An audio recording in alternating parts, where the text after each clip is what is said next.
مسیح آزادی، زندگی جاودانی در صلیب عیسی، از گناه رهایی.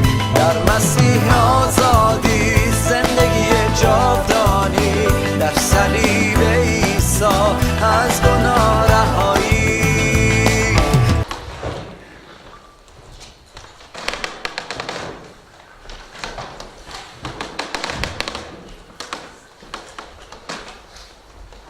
خدا رو شکر که باز امروز رو هم با هم هستیم. خدا رو شکر برای شما چهره‌های خندان و خدایی نکرده یعنی نگران و ناراحت. امروز جاشه که به مسیح بگیم، با ایمان بهش بگیم. او آماده است که گفته های ما رو بشنوه، قلب ما رو میدونه، فکر ما رو میدونه. راهکارهای او عالی است. از خداوندمون عیسی مسیح راهکار بخوایم، صداش کنیم. همیشه میگه منو صدا کنید. یه وقتایی ما چی میگن؟ کم لطفی میکنیم به خدا. صداش کنیم، ازش بخوایم. ببینید حالا شده خدا رو صدا کنیم، ازش بخوایم، بعد بگیم نه بابا خیلی بد شد برای من. از خداوندمون بخوایم، صداش بکنیم، باهاش اگه رابطه شکسته اون رابطه رو درست برقرار کنیم. اون جاهایی که میدونیم مشکله، دوباره خودمون بیایم و به بابت خدا بخوایم که خدا مشکلات رو برداره. خدای ما آماده است که این کارها رو بکنه. فرزندانش رو دوست داره. شما فرزندان محبوبش هستید، چرا که نه؟ همونطور که ما فرزندانمون رو دوست داریم، محبت میکنیم و آماده ایم ببینیم مبادا یک خبری بشه برای بچه‌هامون. من دیدم مادرایی که بچه‌شون بین مثلا 60-70 تا بچه بازی میکنه، کوچکترین صدایی بزنه صدای بچه من بود.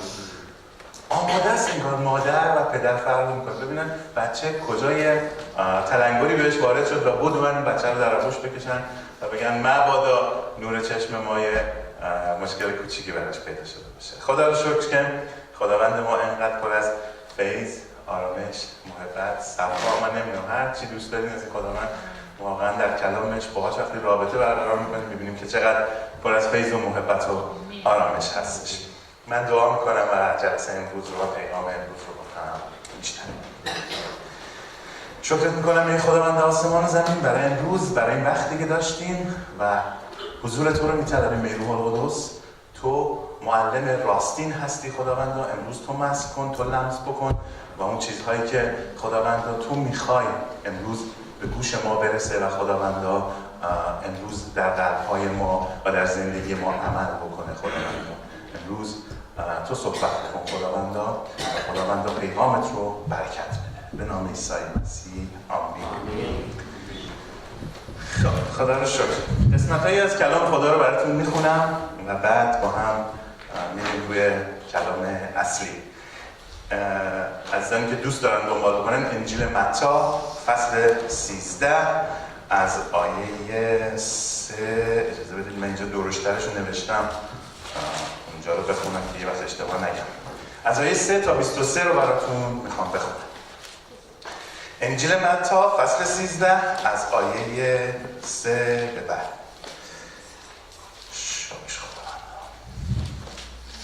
برزگری برای پاشیدن بذر به مزرعه رفت. وقتی مشغول پاشیدن بذر از مزرعه بود، بعضی از دانه ها در وسط راه افتادند و پرندگان آمده آنها را خوردند. بعضی از دانه ها روی سنگلاخ افتادند و چون زمین عمقی نداشت زود سبز شدند. اما وقتی خورشید بر آنها تابید همه سوختند و چون ریشه نداشتند خشک شدند. بعضی از دانه ها به داخل خارها افتاد و خارها رشد کرده آنها را خفه کردند. بعضی از دانه ها در خاک خوب افتاد و از هر دانه صدها 60 یا 30 دانه به دست آمد. هر که گوش شنوا دارد بشنود. پس از آن شاگردان نزد عیسی آمده از او پرسیدند چرا به صورت مثل با ما صحبت می‌کنی؟ عیسی در جواب فرمود قدرت درک اسرار پادشاهی آسمان به شما عطا شده. این موضوعی که امروز می‌خوام راجع بهش صحبت بکنیم. قدرت درک اسرار پادشاهی آسمان به شما عطا شده اما به آنها عطا نشده است. زیرا به شخصی که دارد بیشتر داده خواهد شد تا به اندازه کافی و فراوان داشته باشد و از آن کسی که ندارد حتی آنچه را هم که دارد گرفته می شود. بنابراین من برای آنان در قالب مثلها صحبت میکنم، زیرا آنان نگاه میکنند ولی نمیبینند، گوش میدهند ولی نمیشنوند و نمیفهمند. پیشگوی اشعیا درباره آنان تحقق یافته است که میگوید پیوسته گوش میدهید ولی نمیفهمید، پیوسته نگاه میکنید ولی نمیبینید، زیرا ذهن این مردم کند گشته، گوشهایشان سنگین شده و چشمانشان بسته است، وگرنه چشمانشان میدید و گوشهایشان میشنید و میفهمیدند و بازگشت میکردند و من آنان را شفا میدادم. اما خوشا به حال شما که چشمانتان میبینند و گوشهایتان میشنود. بدانید که انبیا و نیکمردان بسیاری آرزو داشتند که آنچه را شما اکنون میبینید و میشنوید ببینند و بشنوند. پس معنی مثل برزگر را بشنوید. وقتی شخص مژده پادشاهی خدا را میشنود ولی آن را نمیفهمد، شیطان میآید با آنچه را که در دل او کاشته شده میرباید. این بذری است که در وسط راه افتاده بود.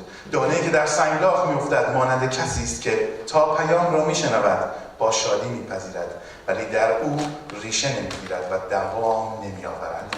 پس وقتی به سبب مژده زحمت و آزاری به او برسد فوراً دلسرد میشود.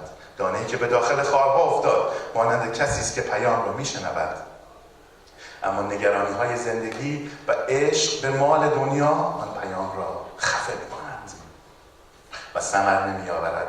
پس دانه کاشته شده در زمین خوب به کسی می‌ماند که پیام را میشنود و آن را می‌فهمد و 100 یا 60 یا 30 برابر ثمر می‌آورد. آمین.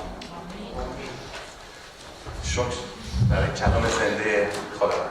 قبل از اینکه پیغام امروز رو در موردش یک کمی فکر بکنیم و صحبت بکنیم، قطعا کاملا متوجه شدید که اسرار ملکوت آسمان است. من در مورد ملکوت آسمان چند ماه پیشم یه صحبتی کردم. اگر که شما حضور ذهن داشته باشید و یادتون باشه، من گفتم که کلام خدا از 5 کلید صحبت میکنه. 100% الان یادتون افتاد. کلام خدا از 5 کلید صحبت میکنه که از این 5 کلید یکی از کلیدهاش رو خداوند عیسی مسیح به ما داده و بقیه‌اش در دستان خودشون هست، در دستان خداوند عیسی مسیح هست. و اونهایی که با من بایبل استادی رو هم دارن میدونن که گفتیم 5 عدد فیضه و این کلیدها جز به فیض خداوند باز نخواهد شد. اگر ما وارد آسمون میشیم به خاطر فیض خداست. پس من 5 کلید رو یک بار دیگه برای شما میخونم. کلیدهای ملکوت آسمان، متی 16 آیه 19. کلید موت و عالم اموات، کلید دانش و معرفت، کلید تخت داوود و کلید جهنم. که گفتیم کدوم کلید در دستای ماست؟ کلید ملکوت آسمان. ما هستیم که میتونیم درهای آسمان رو به روی خودمون باز کنیم یا درهای آسمان رو ببندیم. این قدرت رو مسیح به ما داده و اینها فقط به واسطه فیض خداوندمون عیسی مسیح است. پس کلید ملکوت آسمان رو داشته باشیم تا یه قسمت دیگه ای رو من در موردش توضیح بدم و بیایم روی پیغام برم. امروز میخوام از 12 سر در کلام خدا هم صحبت بکنم. و باز گفتیم 12 عدد چیه؟ عدد قبایل و عدد اسرائیل و عدد خدمت شما عرض بکنم که 12 شاگردیه که برای مسیح کار کردن و امروز میخوام که اون 12 تا رو برای شما بخونم و برای شما بگم اون 12 سر رو که این 12 سر در این جهان داره حکومت میکنه و ما ایمانداران خوبه که روی اون سرهای مقداری بیشتر تفکر بکنیم. اولین سر رو میخوام سر ملکوت آسمان. واقعا چرا اینقدر اسرار ملکوت آسمان برای خداوند ما مهمه؟ چقدر تاکید داره میکنه این خداوند روی اسرار ملکوت آسمان؟ برای اینکه واقعا براش ماها که فرزندانش هستیم مهم هست. اگر اینقدر روی اسرار ملکوت آسمان خداوند ما تایید و تاکید میکنه چون براش مهم هستیم ما. چون کلام خدا میگه، مسیح میگه میرم جایی رو برای شما، مکانی رو برای شما آماده کنم تا اونجایی که من هستم شما نیز باشید. پس ملکوت آسمان جایگاهیه که برای فرزندانش خداوند از قبل آماده کرده. پس اگه تایید میکنه و تاکید میکنه به خاطر اینکه دوست داره فرزندانش اونجا کنارش باشن. یک سر ملکوت آسمان، متی فصل 13 که امروز از روش خوندیم، سر نقشه خدا، سر خدا پسندانه زندگی کردن، سر بیدینی، سر خدا، سر انجیل، سر مسیح و کلیسا که سر بدنه، سر کوری اسرائیل. من یادم یه نفر چند وقت پیش از من سوال کرد چرا این یهودی‌ها هیچ کاری انجام نمیدن و اصلا از مسیح صحبتی نمیکنن. امروز یکی از اسرار کلام خدا به ما میگه اسرائیل امروز کور هستش. رومیان فصل 11 بعداً اگه فرصت بشه تک تک اینها رو با هم باز میکنیم.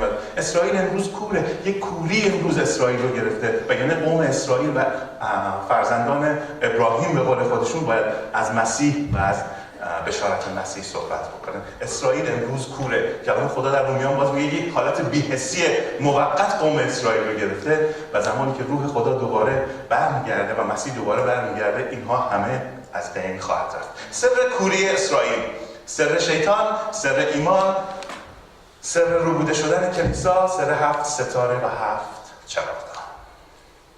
شکر. و اما اولین سر که به اولین کلید ما هم مربوط بود، سر ملکوت آسمان هستش. شکر. کلام خدا میگه متی 13 آیه 11 قدرت درک ملکوت و اسرار، قدرت درک اسرار پادشاهی آسمان به شما عطا شده. وقتی این آیه رو من میخوندم فکر میکردم که واقعا انگار خدا انگار یه تبعیضی داره قائل میشه، انگار به یه تعدادی اسرارش رو گفته و از یه تعدادی مخفی کرده.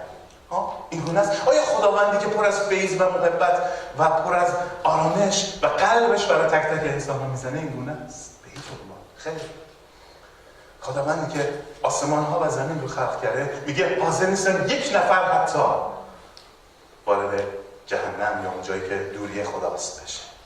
واقعا مسیح این گونه خداوندی نیست که بخواد این گونه تبعیض قائل بشه. اما چطور اتفاق میفته؟ یه عده میان، امروز میخوام روی قضیه ذره فکر کنیم، یه عده میان اسرار ملکوت آسمان رو از خداوند میگیرن، کلیدهای وارد شدن به آسمان رو میگیرن و یه عده متاسفانه در مسیر جهنم حرکت. چی میشه؟ واقعا چه اتفاقی میفته؟ چرا؟ مزمور 63 میگه خدا خودش رو آشکار میکنه. به چه کسانی؟ کسانی که ترسندگان خدا هستن، کسانی که خدا رو صدا میکنن، کسانی که با فروتنی طالب خدا هستن. خدا میره به ملاقات اون اشخاص، میره و خودش رو آشکار میکنه و وقتی آشکار میکنه انقدر پر از فیض و محبته و وقتی صمیمی میشه و ما باهاش ارتباط برقرار. سر یه چیزیه که اون راز یه چیزی در قلب هر کسی دیگه. فکر نکن سر رو ما به هر کسی نمیگیم به این راحتی. فقط اونهایی که باهاش خیلی صمیمی هستید و اونهایی که خیلی خیلی خیلی نزدیک هستید. و خدا اسرارش رو به فرزندانش میگه. دیدید پدرها که مثلا گاف صندوق بزرگ دارن تو بعضی از خونه‌ها، بکنم زود به اون نزدیکانشون اول از همه اون رمز گاف صندوق رو میگم آقا این اینجوریه و همیشه هم که وقتی میرن از خونه بیرون یادشون میره که یه چیزی با خودشون ببرن، زنگ میزنن مثلا برو رمز گاف صندوق باز کن ببینید اونجا هست، این مونده این نیست. در صورت خدا اون سرهاش رو به دوستداران خودش میگه. مزمور 60 میگه به کسی که با فروتنی طالب خداست، خدا خودش رو به او آشکار میکنه. کسی که نمیگه من خیلی دانشمندم، خیلی باسوادم یا همه ادیان من مطالعه کردم. کسی که با فروتنی میاد، کسی که میاد و از اون ظرف شناخت حقیقت خدا یک چیزی رو، یک پیاله و یک پیمانه رو برمیداره و میچشه و وقتی چشید میفهمه که طبق کلام خدا که میگه بچشید و ببینید من چقدر نیکو هستم. وقتی میچشه میبینه این خداوند چقدر نیکوه و خود نیکویی خداوند میاد و جلوی چشمان ما ظاهر میشه و قدوسیت خداوند. امروز سرود میخوندیم این خدایی که قدوسه و قدوسه. قدوس میدونید یعنی چی؟ یعنی جدا شده. شماها قدوس هستید. چرا؟ چون جدا شدید از دنیا. خدای ما قدوسه چون خداییه که با خلقتش کاملا متفاوت و تفاوت داره و دوره و جداست از خلقتش. هر چقدر که این خدا میگه من جدا و همونقدر نزدیکه به ما، چون فرزندش رو فرستاد. وارد این قسمت نمیشم، فقط این رو بدونید وقتی میگیم قدوسیم یعنی جدا شده هستیم و خدا رو شکر که در این جهان مسیحیان جدا شده هستند و خداوند ما را از خیلی از چیزها جدا کرده. خدای پدر اسرارش رو به فرزندانش میگه و نشون میده و مسیح میگه برای ملاقات من خیلی چیزهای بسیار زیادی در کلام خدا، من به چند تا نکته مهمش میخوام امروز اشاره بکنم. مسیح میگه برای ملاقات من و برای رسیدن به اون ملکوت آسمان باید مثل کودکان بشی. کودک چه خصوصیتی داره؟ تا بهش فکر کردین؟ بچه‌ها چه خصوصیتی داره؟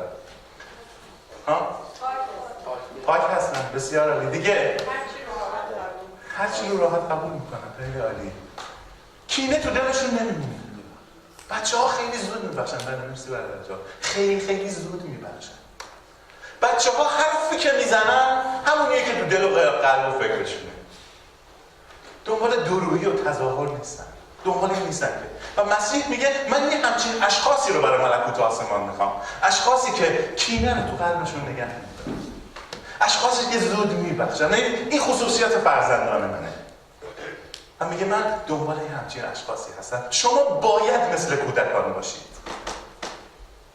و ملکوت آسمان جایگاه هم چقدر عالیه واقعا. در آسمان میبینیم که فرزندان خدا اونجا باشن و اصلا کسانی که کینه تو قلبشون نمونه. امروز اگر کینه‌ای تو قلبمون هست، مسیح از ما خواسته مثل کودکان باشیم. پس زانو بزنید در حضورش و توبه کنید اگر هنوز این کینه مونده، چون اسرار ملکوت آسمان و کلیدهای ملکوت آسمان در دستان اون شخصیه که مثل کودکان باشه. پس اگه مسیح میگه زود ببخشید و فکرشو نکنید، به خاطر اینه که میخواد ما در آسمان در کنار او باشیم. شکر. کلام خدا میگه خدا مثل یک برزگر مشغول بذر پاشیدن تو این دنیا و در این جهان. مشغوله که در بذر میپاشه و براش هیچ تفاوتی نداره رو چه زمین میخواد این بذر پاشیده بشه. میپاشه این بذر رو. اگر زمین‌های ایمان مشکل دارن، باید اول از همه به قوت خدا اون زمین‌ها هموار بشن. این بذر کلام ریخته میشه. امروز نگاه میکنیم بذر کلام در خیلی از کشورهای حالا که مسیحی نیستن داره ریخته میشه. در این زمین‌ها هنوز آماده نیست. زمین‌های اونها هنوز آماده نیست. پس یک کسی هست، یک باغبان نیکو هست که در موردش صحبت خواهیم کرد که خواهد آمد و زمین‌ها رو آماده میکنه. پس کلام خدا و این بذر خداوند داره میگه ریخته میشه. خوشا به حال اون کسی که دلش با خداست. خوشا به حال اون کسی که با فروتنی جویای خدا هست. خدا میاد و بذر اونجا رو اصلاح میکنه و زمین رو کاملا هموار خواهد کرد.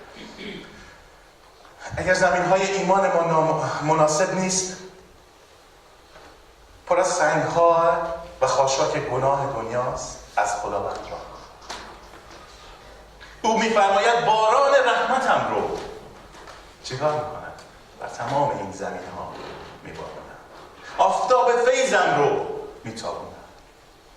زمین‌های ایمانتون رو مناسب. و خدا گفت از آسمان دیدم. فکر نکنید خداوند ما درک نمی‌کنه. واسه میگه ای بابا خب این زمین ایمان نامناسبه، چیکار باید کرد؟ خدا میگه از آسمان می‌بینم که سنگ‌های گناه و خاشاک زمین شما رو گرفته. به خاطر همین فرزندم رو میفرستم به این جهان. چون وقتی جای سنگه، اونایی که کشاورزی کردن یا پر از خار و خاشاکه، قطعا نمیشه اونجا کشاورزی کرد. مخصوصا اگر سنگ‌های گناه بسیار بزرگی باشه. واقعا که توان برداشتن اون رو نداریم. خداوند میگه دیدم و برای آماده کردن زمین‌های ایمان شما فرزندم رو به این جهان فرستادم. آمین. آمین. چون قدرت گناه و بزرگی سنگ‌های گناه این زمین رو پر کرده و گفت حالا فرزندم به این جهان میاد تا این سنگ‌ها رو با قوتش، سنگ‌های گناه فقط با قوت مسیح از زمین‌های ایمان ما بیرون. شکر بر نام عیسی مسیح. و خیلی ها، این خیلی نکته مهمیه که میخوام روش فکر کنم، خیلی ها در این دنیا و در این جهان زمین ایمانشون رو به دست خداوندمون عیسی مسیح دادن. امروز زمین‌های حاصلخیز ایمان رو می‌بینید که خیلی ها میان و از اون محصول درو می‌کنن. شکر برای اون کسانی که زمین ایمانشون رو به دست خداوند ما عیسی مسیح دادن و امروز حاصل هست. امروز می‌بینیم حاصل خیلی از مسیحیانی که در سرتاسر جهان در حال خدمت کردن هستند. و این خداوند، من نیز از مثال‌ها و استعاره‌ها استفاده کنم چون این اسرار به شما داده شده. و این خداوند از خودش هر چه داشت ریخت. بر روی صلیب بدنش رو داد تا قوت خاک ایمان ما بشه. خونش رو ریخت تا اون آب زمین ایمان ما باشه. امروز یک همچین خداوندیه که از آسمان فرزندش به این جهان میاد. زمین‌های ایمانمون اگر توش گناهه، اگر توش خاشاک گناهه، امروز برای همین دانه اثر نمیکنه. میگه بابا هی من این کلام رو میخونم، در خیلی از برنامه‌های کلیسایی شرکت میکنم، اینجوری میکنم، این کارو میکنم، هنوز یک چیزی کم داره. زمین ایمان نامناسبه و تا به قوت خون مسیح سنگ‌ها و خاشاک برداشته نشه، تا به قوت این خون برداشته نشه، خیلی از حقایق کلام برای ما خواهد شد. ما همچی خداوندی داریم که آماده است تا بیاد و کار انجام بده. وقتی چنین خداوند پر از فیض و محبت داریم، چرا اسرارش رو به ما نگه؟ واقعا چرا؟ شما میتونید یه دلیل بیارید که خدا واقعا نگه اون اسرارش رو؟ نده به اون کلیدهای وارد شدن به ملکوت رو؟ چرا؟ او اصلا فکر و ذکرش همینه که فرزندانش در آسمان در ملکوت او باشن. چرا نکنه؟ وقتی با عشق و با محبت و با خون مسیح میریم به صحنه‌های او، قطعا اسرارش رو به ما خواهد داد. قطعا و با ایمان به این نکته پیش بریم در اون صحنه‌ها، در اون قدس‌های خدا. مطمئن باشید که به ما اسرارش رو و اون کلیدهای ملکوت که در دستان ما گذاشته به موقع درهای ملکوت رو باز خواهد کرد.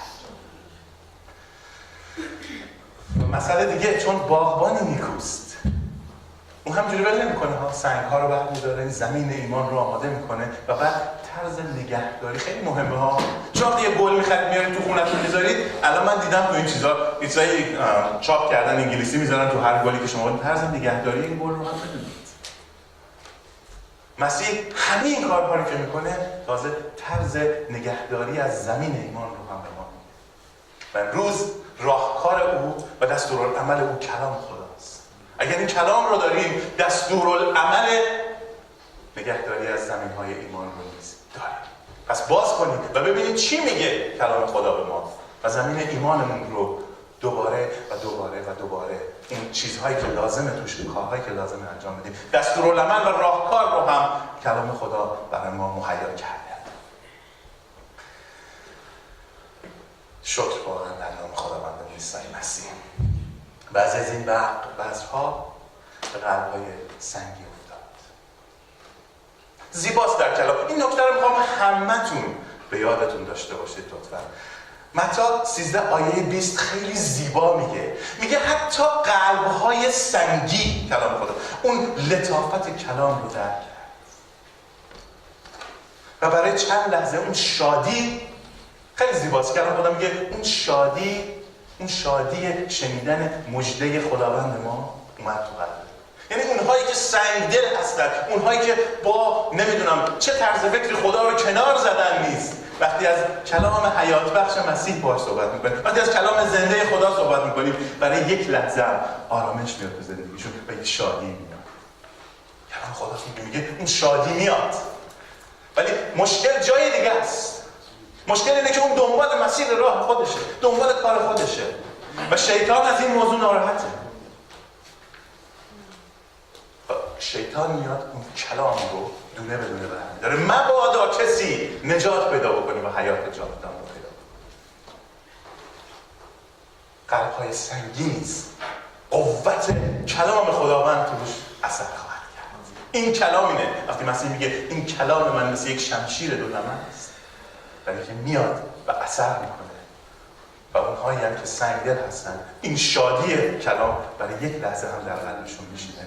زمین دوم که پر از خاشاک دنیاست، اون نیست مثل سنگ مانعی سر راشه. این خاشاک و سنگ نمیذارن گونه به زمین برسه. این زمین نیز همین گونه است و افرادی که این گونه هستند خاشاک دنیا قلبشون رو پر کرده، آنها نیز کلام خدا میگه اون خوشی و اون شادی باز وارد قلب و زندگیشون میشه. ولی خاشاک دنیا مگه میذاره؟ مگه اجازه میده که یک شخص در خداوند عیسی مسیح رشد بکنه؟ خاشاک دنیا این کارو میکنه، ولی باز شیطان میاد و اون کلام رو دوباره خفه میکنه. میبینیم همه ضدیت شیطان با انجیل و با کلیساست. کسی این گونه کار نداره. با خیلی از حالا نمیخوام تک تک دونه با خیلی از فرقه ها و خیلی از مذاهب شیطان کار نداره، چون بر علیه او چیزی نمیگن. کلام خداست، کلام زنده خداست که فقط و فقط میگه شما از ملکوت شیطان به ملکوت خدا راه پیدا خواهید. به خاطر همون وقتی میبینه پادشاهیش داره آسیب میبینه، شروع میکنه هر کاری انجام دادن، حتی بیاد مثل اون کلاغ دونه دونه کلام ها رو از زمین های سنگلاخ و خاشاک برداره و خفه بکنه. و سومین زمین حاصل خیزی است که کلام درونش رشد میکنه و ایمان جا میگیره. و من نکته خیلی خیلی مهم دیگه که میخوام امروز شما ایمانداران همه بدونید اینه. در دو زمین قبلی دیدیم چه اتفاقی افتاد که شیطان کلام رو بود. در زمین سوم چه اتفاقی میفته؟ در زمانی که ایمانداران سرشون به کار دیگه گرمه، میگه شیطان آمد. من این قسمت از کلام رو نخوندم، بعدا میتونید. میگه شیطان آمد و اون بذرها و اون تلخه ها و اون کرکاس رو کاشت. نتونست قوت کلام رو از زمین بیاره بیرون، ولی اومد یه کاری دیگه از طریق انبیاء کذبه و از طریق پیغام‌های دروغ اومد کرکاس رو کاشت. و میدونی کرکاس درست شبیه اونهایی که تو باغبونی هستن، درست شبیه گندمه. انبیاء کذبه رو فرستاد تا پیغام رو عوض بکنن. انبیاء کذبه اومدن چیزهای دروغین رو گفتن. کسانی اومدن که امروز پیغام انجیل رو دارن عوض میکنن و تغییر میدن، چون نتونستن چیزی از تو این بیرون بیارن، یه چیزهایی دارن بهش اضافه میکنن. و امروز کلیسا هوشیار و آماده است و باید باشه برای این موضوع. انبیاء کذبه اومدن کرکاس رو کاشتن و ایمانداران دروغین وارد خیلی از کلیساهای این جهان شدن، سر تا سر این دنیا. و مسیح خیلی زیبا میگه این وظیفه شما نیست که تشخیص بدید. اجازه بدید من یه روزی میام. چون گندم و کرکاس شبیه هم هستن. شما نمیتونید بفهمید کی ایماندار حقیقیه، کی در ظاهر داره زندگی میکنه. مسیح میگه اینم وظیفه شما نیست که تشخیص بدید. من یک روزی میام. طبق کلامش میگه من یک روزی میام و با چنگالم اونها رو از هم تفکیک خواهم کرد. یک روز داوری این اتفاق خواهد افتاد. روزی که مسیح دوباره برمیگرده ما آماده هستیم. انبیاء کذبه نیست اون بذرهای دروغین رو در زمین حاصلخیز، من میخوام روی این قسمت، در زمین حاصلخیز اومدن و کاشتن. و چقدر مهمه امروز که کلیسا آماده باشه. کلیسا در چه زمانی آماده است؟ در زمانی که در تعالیم میمونه، در زمانی که در بایبل استادی هست، در زمانی که در پیغام ها هست، در زمانی که کلام خدا رو میخونه، که هر کس نتونه به ما یک دروغی رو بگه. چون انبیاء کذبه از همون لحظه که مسیح بود شیطان همیشه کار کرده و امروز هم هست و شکر در نام مسیحیان تنها، من نمیدونم حالا بگم تنها این کلمه درسته یا نه، ولی میبینیم هر جا که جفا بود، اگه مسیحیان ول میکردن و میرفتن، امروز چه اتفاق افتاده بود؟ ایمانداری ما نداشتیم. هر جایی که اومدن انبیاء کذبه اون بذرهای دروغین رو کاشتن، اگر ایمانداران حقیقی نبود امروز کلیسایی رو نداشتیم. ما امروز کلیسای فارسی زبان رو مخصوصا ما نداشتیم. مردانی چون هایک و خیلی عزیزان دیگه که من نمیخوام امروز تک تک اسم، اونها اگر نمی ایستادند امروز بذر ایمان ما معلوم نبود توش چی بود و داشتیم به چی رو دا امروز ما باور داشتیم. امروز خیلی از کلیساها که دارن متاسفانه به مسیر گناه میرن به خاطر اینکه ایمانداران قوی و کلام خدا توش کار نمیکنه. یواش یواش یواش همه چیز اومده جایگزین شده. پس اگر کلام اینقدر اصرار میکنه در من بمانید، در من بمانید و از کلام حیات بخش من بخورید که نتونن ما رو گمراه بکنن. امروز خیلی ها میگن تو میتونی هم یه پا تو دنیا باشه هم یه پا تو کلیسا. همچین چیزی کاملا بر ضد کلام خداست. و انبیای کذبه این رو دارن آموزش میدن. تو هر کاری دلت بخواد بکن، راحت باش، اشکالی نداره. بیایم از خداوند واقعا اون زمین ایمانی که خودش میاد با دستای زیباش سنگ‌ها رو برمی‌داره، خاشاک رو برمی‌داره و حاصلخیز میکنه. اگر هنوز زمین ایمان ما اگر هنوز این زمین ایمان ما آماده نیست، اشکالی نداره. یه وقتایی بعضی وقتا برای ما خیلی چیز قلب ما انگار میشکنه. وایو اگر قلب ما یه مقداری روش فشار، اشکالی نداره. همین امروز، همین لحظه میشه دوباره زمین ایمان رو دست مسیح زد. او خداوندیه که ازش کم نمیاد که زمین‌های ایمان رو دوباره و دوباره و دوباره آبیاری بکنه و دوباره او رو آماده بکنه. و ما ایمانداران و ما کسانی که باور داریم مسیح خداوندیه که آسمان و زمین رو ترک کرد، آسمان رو ترک کرد و به این جهان اومد تا زمین‌های ایمان ما و مشکلات گناه رو برداره. امروز در حضورش زانو بزنیم و ازش بخوام. میتونه، او قدرت داره که همه این کارها رو انجام بده.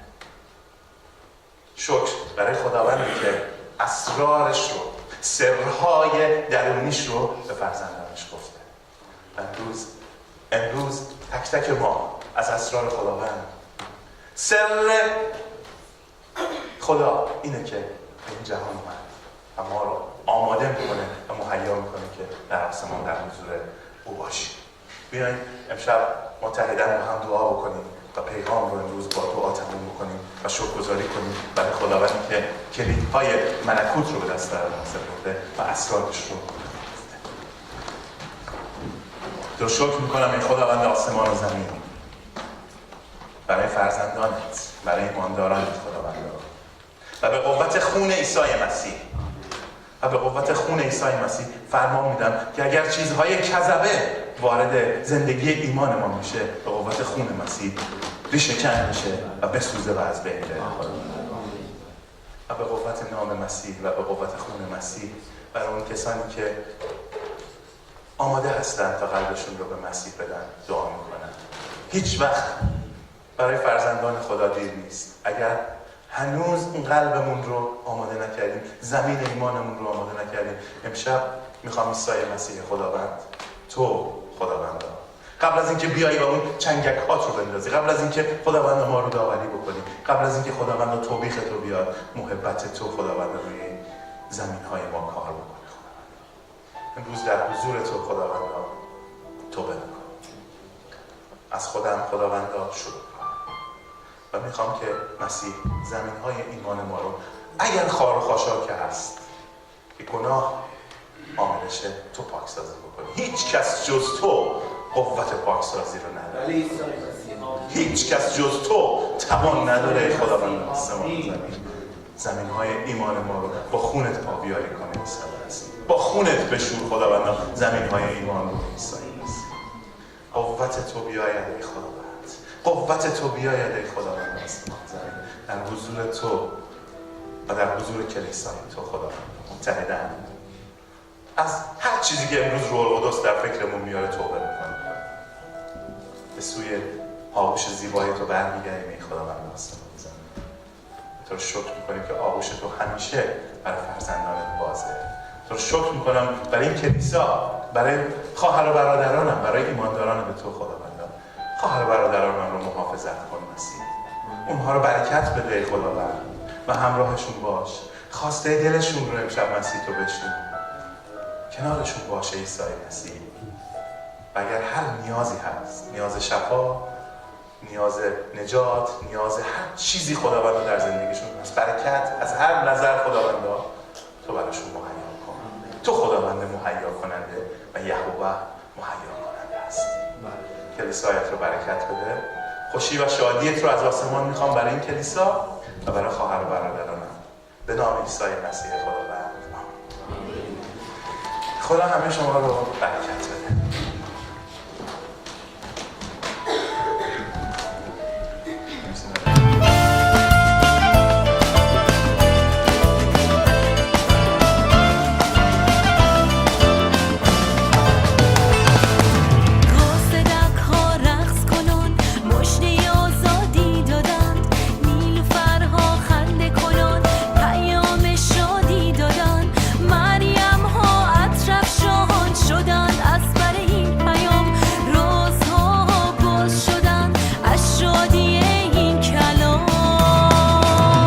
در مسیح آزادی زندگی